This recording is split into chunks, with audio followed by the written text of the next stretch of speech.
तो बहनों का एक बार फिर से स्वागत है आपके अपने चैनल एचडी ओनली में। तो महिला पर्यवेक्षक भर्ती 2025 के लिए पोषण एवं स्वास्थ्य की क्लास है।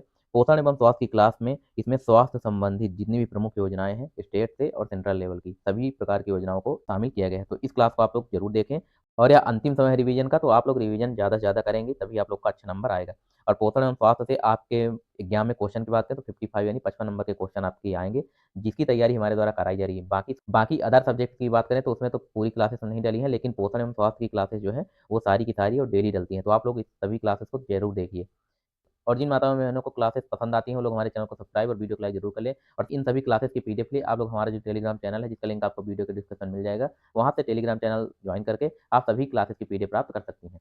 तो चलिए आइए स्टार्ट करते हैं आज की क्लास। प्रकार की स्वास्थ्य संबंधी जो जितनी भी योजनाएं हैं इस क्लास में कवर की जाएंगी। सबसे पहली योजना की बात करते हैं तो सबसे पहली जो योजना रखी गई है राष्ट्रीय सिकल सेल एनीमिया उन्मूलन कार्यक्रम, जिसका प्रारंभ जुलाई 2023 से हुआ है और यह शहडोल से हुई है। शहडोल जिला जो एमपी का है, यहाँ से यह स्टार्ट हुई है। इसका उद्देश्य की बात करें, इसका प्रमुख उद्देश्य क्या रखा गया है, तो विशेष रूप से आदिवासी आबादी के बीच सिकल सेल रोग से उत्पन्न गंभीर स्वास्थ्य चुनौतियों का समाधान करना। ये सारा जो भी इसमें योजनाएं हमारे द्वारा बताई जा रही है, ये सारी एक एक योजना और इसमें बाकी उद्देश्य और जो भी इसका लक्ष्य वगैरह, ये सारा चीज़ एक एक चीज़ इंपॉर्टेंट है, तो इसलिए आप लोग क्लास जरूर देखिए, ठीक है। उसके बाद इसमें लक्ष्य की बात करते हैं। लक्ष्य की बात करें इसमें क्या रखा गया है, तो राष्ट्रीय सिकल सेल एनीमिया उन्मूलन मिशन के तहत सिकल सेल रोग या सीडी के लिए 1 करोड़ से अधिक लोगों की जांच की जाएगी। और राष्ट्रीय सिकल सेल एनीमिया उन्मूलन मिशन का लक्ष्य वर्ष 2047 तक, यह इसका जो लक्ष्य है कि 2047 तक भारत को सिकल सेल एनीमिया से समाप्त करना है, ठीक है। भारत से जो है सिकल सेल एनीमिया को 2047 तक समाप्त करना है। ये आपका में क्वेश्चन आ सकता है, इसलिए सारे क्वेश्चन आपके लिए इंपॉर्टेंट है।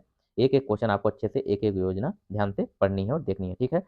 उसके बाद अगली योजना की बात करें तो अगली जो योजना है आयुष्मान भारत योजना या प्रधानमंत्री जन आरोग्य योजना, जिसका प्रारंभ 23 सितंबर 2018 से किया गया है माननीय प्रधानमंत्री मोदी जी के द्वारा। इसके उद्देश्य की बात करें तो इस योजना में 10 करोड़ से अधिक गरीब और कमजोर परिवारों को, लगभग 50 करोड़ लाभार्थी को कवर किया जाए। 10 करोड़ परिवार हैं और टोटल अगर एक परिवार में 5 लोग सदस्य मानते हैं तो ये 50 करोड़ होगा, ठीक है। इस हिसाब से जो 50 करोड़ है लाभार्थी हैं और 10 करोड़ परिवार की बात की जा रही है, ठीक। इसमें प्रावधान की बात करें तो माध्यमिक और तृतीयक देखभाल अस्पताल में भर्ती के लिए प्रति वर्ष 5 लाख रुपए तक का कवरेज प्रदान करेगी, ठीक है। इसमें फिर शामिल योजनाएं इसमें क्या क्या है, इसके अंतर्गत बाकी योजनाएं क्या क्या है, राष्ट्रीय स्वास्थ्य बीमा योजना और वरिष्ठ नागरिक स्वास्थ्य बीमा योजना, ये दोनों चीजें शामिल है, ठीक।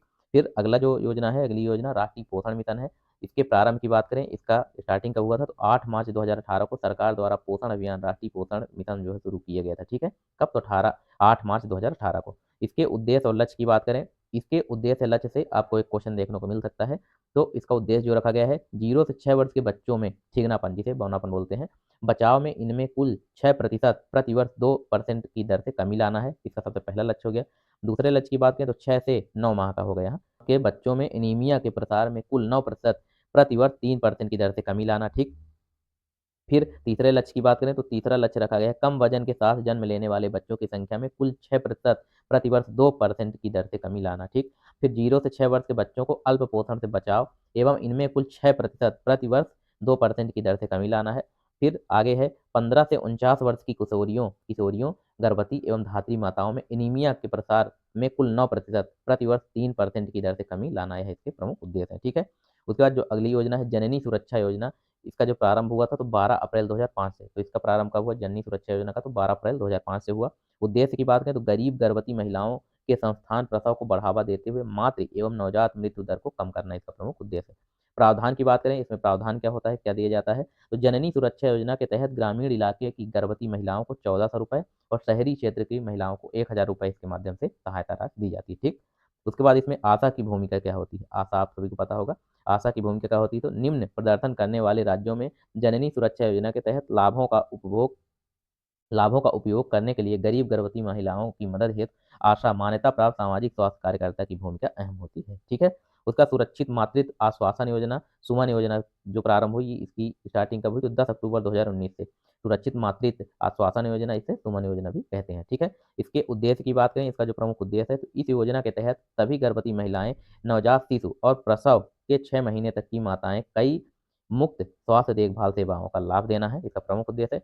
सेवाओं की बात करें, इसमें क्या क्या सेवाएं हैं, तो सेवाओं की फिर आगे बात करते हैं, तो सेवाएं कम से कम 4 प्रसव पूर्व जांचें, ठीक है, 6 गृह आधारित नवजात देखभाल दौरे, पहली तिमाही के दौरान एक जांच, आयरन फोलिक एसिड किसे बोलते हैं, विटामिन B9 को, ठीक है, आयरन फोलिक एसिड अन्नपूरण।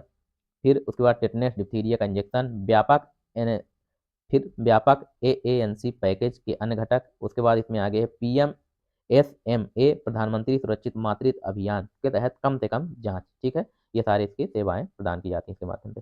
फिर अगली योजना की बात करें, राष्ट्रीय आयुष मिशन। इसका प्रारंभ कब हुआ? तो 2014 से। या आप उद्देश्य और प्रावधान तो कम ध्यान रखें, लेकिन ये जो कब इनका प्रारंभ हुआ ये जरूर आपसे क्वेश्चन पूछे जाएंगे। बाकी किसी किसी किसी के उद्देश्य और प्रावधान भी पूछे जा सकते हैं, लेकिन ये आपके लिए मोस्ट इंपॉर्टेंट है। तो राष्ट्रीय आयुष मिशन प्रारंभ कब हुआ? 2014 में। ठीक है, इसका उद्देश्य की बात करें तो विशेष रूप से पिछड़े एवं दूरस्थ क्षेत्र में स्वास्थ्य सेवाओं के बीच की दूरी कम करना यह इसका प्रमुख उद्देश्य है। उसके बाद इसमें आगे बात करते हैं तो प्रावधान क्या रहेगा इसमें? तो सरकारी या सरकारी अनुदान प्राप्त विद्यालयों में पूरक प्रदान करना तथा आंगनबाड़ी के माध्यम से महिलाओं एवं बच्चों के लिए पूरक पोषण की पर्याप्त व्यवस्था करना इसका प्रमुख उद्देश्य है। लक्ष्य की बात करें तो इसका जो लक्ष्य रखा गया है 2022 तक कुपोषण मुक्त भारत का लक्ष्य प्राप्त करना है। ठीक है, इसका कुपोषण मुक्त भारत का लक्ष्य कब तक है? तो 2022 तक ही था। ठीक, इसमें अगली योजना की बात करते हैं। जो अगली योजना है कि पोषण पर राष्ट्रीय परिषद यानी एनसीएन की बात करते हैं। राष्ट्रीय पोषण परिषद एनसीएन महिला एवं बाल विकास मंत्रालय के द्वारा स्थापित एक शीर्ष निकाय है। ठीक है, और अध्यक्षता उपाध्यक्ष और नीति आयोग, इसकी अध्यक्षता जो है उपाध्यक्ष नीति आयोग के जो होते हैं वो होते हैं। ठीक है, इसकी अध्यक्षता करते हैं। उसके बाद इसमें राष्ट्रीय पोषण परिषद एनसीएन के कार्य क्या होते हैं? राष्ट्रीय पोषण परिषद एनसीएन के कार्य क्या है? तो राष्ट्रीय पोषण परिषद एनसीएन का कार्य इस प्रकार है। यह पोषण समन्वय और अभिसरण के लिए शीर्ष निकाय है। यह समग्र नीतियों और दिशा निर्देशों को तैयार करता है और यह एक स्थायी दृष्टिकोण के साथ सभी पोषण आधारित कार्यक्रमों की निगरानी करती है। फिर यह निगरानी उपकरणों की खरीद की निगरानी करता है। भारत में कुपोषण के मुद्दे को हल करने के लिए परिषद वर्ष में 2 बार बैठक करती है। ठीक है, उसके बाद अगली जो योजना है प्रधानमंत्री मातृ वंदना योजना। इसका प्रारंभ कब हुआ? तो इसकी जो प्रारंभ की डेट है 1 जनवरी 2017 से ये स्टार्ट की गई। ठीक है, फिर उद्देश्य की बात करें तो इसका जो प्रमुख उद्देश्य है सुरक्षित एवं संस्थागत प्रसव को बढ़ावा देना, यानी सुरक्षित और संस्थागत प्रसव को बढ़ावा देना है। माता एवं शिशु के स्वास्थ्य में वृद्धि करना इसका प्रमुख उद्देश्य है। ठीक है, इसके प्रावधान की बात करते हैं तो प्रावधान क्या रखा गया है? तो इस योजना के तहत गर्भवती महिलाओं को सीधे उनके बैंक खाते में नकद लाभ प्रदान किया जाता है ताकि बढ़ी हुई पोषण संबंधी जरूरतों को पूरा किया जा सके, वेतन हानि की आंशिक क्षतिपूर्ति की जा सके। ठीक है, और इसमें पीएमएमवीवाई के तहत सभी पात्र लाभार्थियों को 3 किस्तों में 5,000 रुपए दिए जाते हैं और शेष 1,000 रुपए की राशि जननी सुरक्षा योजना के अंतर्गत मातृत्व लाभ की शर्तों के अनुरूप संस्थागत प्रसूति करवाने के बाद दी जाती है। ठीक, इस प्रकार औसतन एक महिला को 6,000 रुपए प्रदान किए जाते हैं। तो ये योजना आपको ध्यान रखना है, इसमें औसतन कितना आपको प्रदान किया जाता है प्रधानमंत्री मातृ वंदना योजना के तहत? तो औसतन 6,000। ठीक, उसके बाद इसमें अगली जो योजना है नोडल मंत्रालय महिला और बाल विकास मंत्रालय के अंतर्गत, तो इसको देखते हैं। प्रावधान इसका क्या है? तो प्राचीन चिकित्सा पद्धति से अध्ययन रोगों का उपचार करना। ठीक है, प्राचीन चिकित्सा पद्धति से। और आयुष के अंतर्गत की बात करें तो आयुर्वेद, योगा, प्राकृतिक चिकित्सा, यूनानी, सिद्धा एवं होम्योपैथी जैसी प्राकृतिक चिकित्सा का अपनाना। आयुष का फुल फॉर्म भी होता है ये। ठीक है, आयुष की बात करें तो आयुष का फुल फॉर्म अगर आपसे पूछे तो इसका फुल फॉर्म भी होता है आयुर्वेदा, योगा, चिकित्सा, यूनानी, सिद्ध, होम्योपैथी, यह इसके प्रमुख जो है आयुष का फुल फॉर्म है। ठीक है, उसके बाद अगली योजना की बात करते हैं तो अगली योजना प्रधानमंत्री भारतीय जन औषधि परियोजना यानी कि पीएमबीजेपी जो है प्रारंभ इसका नवंबर 2008 से हुआ है। इसका प्रमुख उद्देश्य की बात करें तो गुणवत्तापूर्ण जेनेरिक दवाओं की काफी सभी सभी के लिए सुलभ और किफायती बनाना, आसान बनाना, यानी इजीली आपको उपलब्ध हो जाए और साथ ही सस्ती दरों पर। ठीक है, प्रावधान की बात करें तो जेनेरिक दवाओं को काफी कम पर बेचने के लिए जन औषधि केंद्रों की स्थापना। ठीक, इसका प्रमुख उद्देश्य है। फिर इसमें अगली जो योजना है राष्ट्रीय ग्रामीण स्वास्थ्य मिशन एनआरएचएम जो है, इसका प्रारंभ की बात करें तो अप्रैल 2005 से यह स्टार्ट हुई है। इसका उद्देश्य क्या है? तो ग्रामीण क्षेत्रों में स्वास्थ्य संबंधी असमानताओं को दूर करना और स्वास्थ्य देखभाल के बुनियादी ढांचे को सुधार करना ही इसका प्रमुख उद्देश्य है। राष्ट्रीय ग्रामीण स्वास्थ्य मिशन यानी एनआरएचएम जिसे बोलते हैं। ठीक है, फिर प्रावधान की बात करते हैं। इसमें प्रावधान क्या रखा गया? प्राथमिक स्वास्थ्य देखभाल को मजबूत करना, संस्थागत प्रसव को बढ़ावा देना और रोग नियंत्रण करना इसका प्रमुख प्रावधान है। ठीक है, फिर अगली जो योजना है राष्ट्रीय एड्स नियंत्रण कार्यक्रम जो है, राष्ट्रीय एड्स नियंत्रण कार्यक्रम एनएसीपी प्रारंभ 1992 से किया गया है। इसका उद्देश्य एचआईवी एड्स की रोकथाम, नियंत्रण और प्रबंधन। प्रावधान की बात करें तो जागरूकता, रोकथाम, उपचार, देखभाल और सहायता सेवाओं पर ध्यान देना। ठीक, फिर अगली योजना राष्ट्रीय स्वास्थ्य बीमा योजना है। प्रारंभ इसका कब हुआ? तो 1 अप्रैल 2008 से इसका प्रारंभ हुआ राष्ट्रीय स्वास्थ्य बीमा योजना का। उद्देश्य की बात करें तो गरीबी रेखा से नीचे बीपीएल परिवारों को स्वास्थ्य बीमा कवरेज प्रदान करना इसका प्रमुख उद्देश्य है। प्रावधान की बात करें तो प्रति परिवार प्रतिवर्ष 30,000 रुपए तक का अस्पताल में भर्ती होने के खर्च इसमें कवरेज किए जाते हैं। उसके बाद फिर अगली योजना की बात करें कैंसर, मधुमेह, हृदय रोग और स्ट्रोक की रोकथाम और नियंत्रण के लिए राष्ट्रीय कार्यक्रम पीसीडीसीएस जो है प्रारंभ 2010 से इसका हुआ है। तो इसका उद्देश्य क्या है? तो प्रमुख गैर संचारी रोगों की रोकथाम, शीघ्र निदान और प्रबंधन इसका प्रमुख उद्देश्य है। प्रावधान की बात करें तो कैंसर, मधुमेह, हृदय रोगों और स्ट्रोक के लिए जांच, उपचार और जागरूकता अभियान करना इसका प्रमुख प्रावधान है। ठीक है, उसका अगली जो योजना है प्रधानमंत्री राष्ट्रीय डायलिसिस कार्यक्रम, इसका प्रारंभ 2016 से किया गया है, डायलिसिस, ठीक है। तो इसका उद्देश्य गरीबों को मुफ्त डायलिसिस सेवाएं प्रदान करना और प्रावधान जो रखा गया है सार्वजनिक अस्पतालों में निःशुल्क डायलिसिस सेवाएं प्रदान करता है, ठीक है। फिर उसके बाद इसमें अगली जो योजना है राष्ट्रीय बाल स्वास्थ्य कार्यक्रम RBSK, इसका प्रारंभ कब हुआ? तो 6 फरवरी 2013 से इसका प्रारंभ हुआ है राष्ट्रीय बाल स्वास्थ्य कार्यक्रम का। उद्देश्य क्या है इसका? तो बच्चों के लिए व्यापक स्वास्थ्य देखभाल प्रदान करना है इसका प्रमुख उद्देश्य है। प्रावधान की बात करें तो बच्चों में जन्मदोषी कर्मियों, बीमारियों और विकलांगताओं की जांच की जाती है, इसका प्रमुख प्रावधान, ठीक।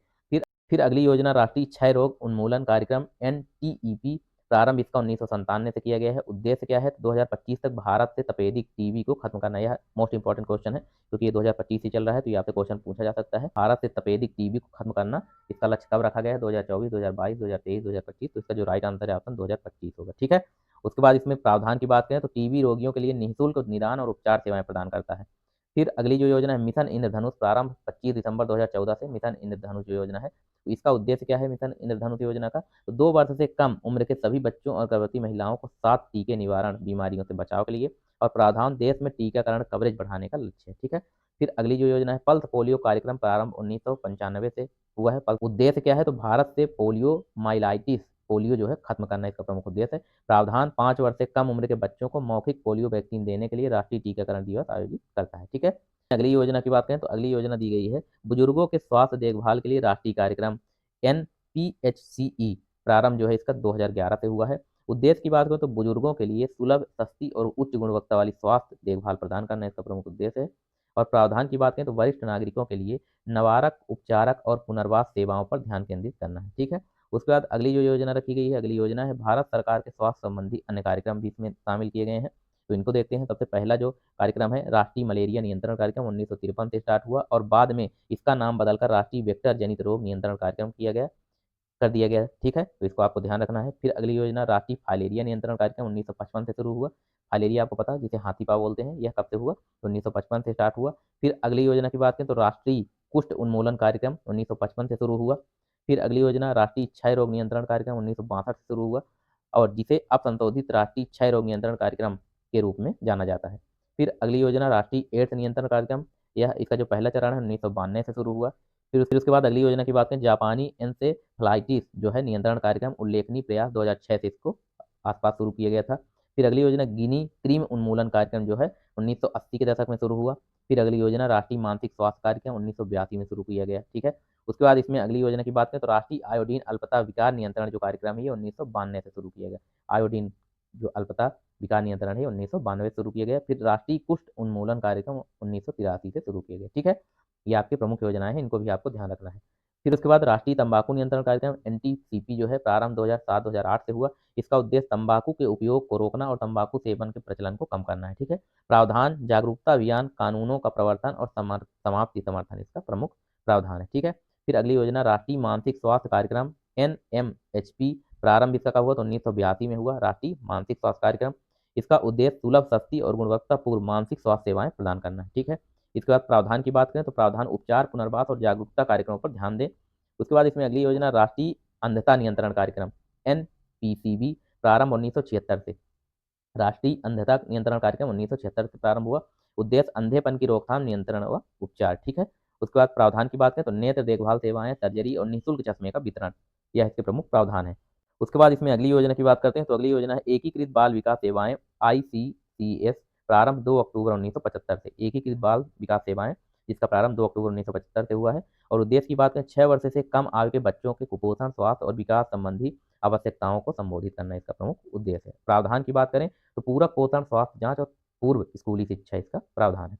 फिर अगली योजना की बात करें राष्ट्रीय शहरी स्वास्थ्य मिशन NUHM, प्रारंभ इसका 1 मई 2013 से हुआ है, ठीक है। इसको प्रारंभ 1 मई 2013 से। उद्देश्य की बात करें शहरी आबादी विशेषकर शहरी गरीबों की स्वास्थ्य स्थिति में सुधार करना। प्रावधान की बात करें तो शहरी क्षेत्रों में प्राथमिक स्वास्थ्य सेवाओं और बुनियादी ढांचे को मजबूत करना इसका प्रमुख उद्देश्य, ठीक है। उसके बाद राष्ट्रीय मौखिक स्वास्थ्य कार्यक्रम NOHP, प्रारंभ 1982 से किया गया है।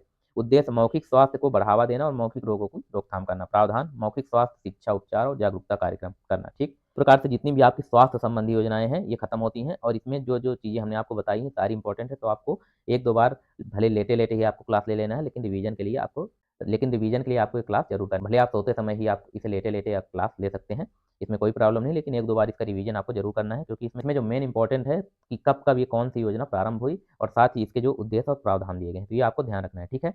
तो जिन माताओं एवं बहनों को हमारी क्लासेस पसंद आई हैं, वो लोग हमारे चैनल को सब्सक्राइब और वीडियो को लाइक जरूर कर लें और साथ ही बेल आइकन भी प्रेस कर लें, क्योंकि हम आप लोग के लिए ऐसे ही महिला पर्यवेक्षक भर्ती 2025 से रिलेटेड सभी सब्जेक्ट की क्लासेस लेकर आते रहते हैं। तो इन सभी क्लासेस की पीडीएफ चाहिए, वो लोग हमारा जो टेलीग्राम चैनल है, जिसका लिंक आपको वीडियो के डिस्क्रिप्शन में मिल जाएगा, वहाँ से ज्वाइन करके आप सभी क्लासेस की पीडीएफ प्राप्त कर सकते हैं। ये वाली भी पीडीएफ आपको वहीं मिल जाएगी, ठीक है? चलिए अब मिलते हैं आप सभी से नेक्स्ट क्लास में, तब तक के लिए आप सभी का धन्यवाद।